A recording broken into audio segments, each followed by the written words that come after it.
ચૂંટાયેલા જે જનપ્રતિનિધિઓ છે એમની સેન્સ પ્રક્રિયા પ્રદેશના માર્ગદર્શન અનુસાર પ્રદેશ નિરીક્ષકશ્રીઓ અત્રે પધાર્યા છે અને આજથી સેન્સ પ્રક્રિયા શરૂ થઈ છે। આજે ઉપલેટા તાલુકો અને ધોરાજી તાલુકાની સેન્સ પ્રક્રિયા હાલ ચાલી રહી છે।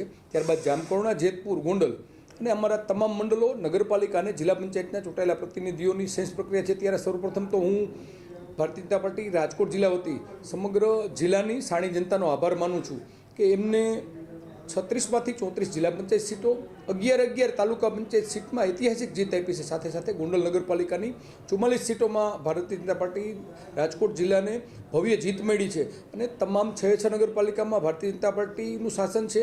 આવનારા સમયમાં 11 તાલુકા પંચાયતોમાં પણ ભારતીય જનતા પાર્ટીના અમારા આગેવાનો સત્તારૂઢ થવાના છે અને જિલ્લા પંચાયતમાં પણ ઐતિહાસિક 34 સીટો મળી છે।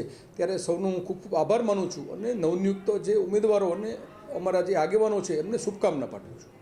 આપ સૌ જાણો છો કે પાર્ટીના જે આ માર્ગદર્શન અને એમના આદેશ અનુસાર આજે સેન્સ પ્રક્રિયા શરૂ થઈ છે। આવનારા સમયમાં પાર્ટીનો જે આદેશ મળશે ત્યારે પાર્લામેન્ટરી બોર્ડ અને ત્યારબાદ જે સામાન્ય સભા જે મળશે અને ત્યારબાદ જે જિલ્લાના હોદ્દેદારો હોય, જિલ્લા પંચાયતના હોદ્દેદારો હોય કે તાલુકા પંચાયત અને નગરપાલિકાના હોદ્દેદારો છે સત્તારૂઢ થશે।